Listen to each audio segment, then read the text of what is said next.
This is This Week in SaaS, a tiny little video where a normal-sized woman tells you what happened this week in SaaS. I'm Jenny Gartwa.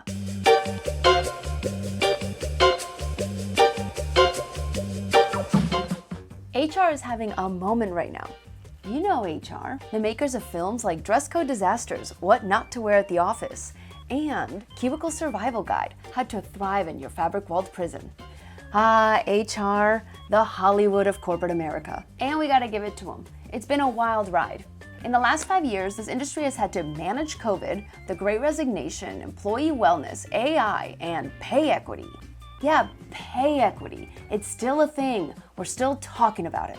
And boy, does this sector have a lot of unicorns. We've got ADP and Gusto and Rippling and Trinet and Workday and Paychex. Why?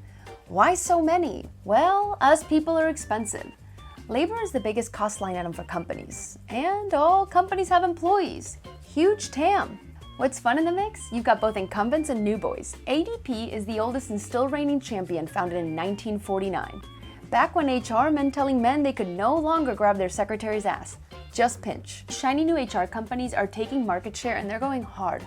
Just last week, Rippling raised over $200 million, bringing their valuation to $13.5 billion. In all, Rippling has raised a staggering $1.2 billion, followed by Trinet at $857 million and Gusto at $746.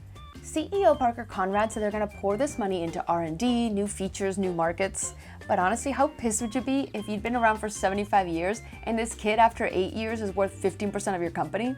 It's like when my older sister Katie got mad at me for being better at tennis than her. It's not my fault, I'm a natural. It's fun to see these companies that don't allow fighting passive-aggressively go at each other. We've all seen corporate feuds. My favorite are Apollo and ZoomInfo and 6 Sense and RB2B. Someone get me popcorn! It's not surprising that new companies want a piece of this huge TAM. Look at Deal, being one of the fastest growing SaaS companies, already worth $12 billion after 6 years. And we haven't even mentioned Workday, known best for their airport advertising budgets. So who else should we be watching? Where do we invest? DM me for investment advice. I made 3 figures on GameStop. That was This Week in SaaS. Tune in next week for next week's This Week in SaaS.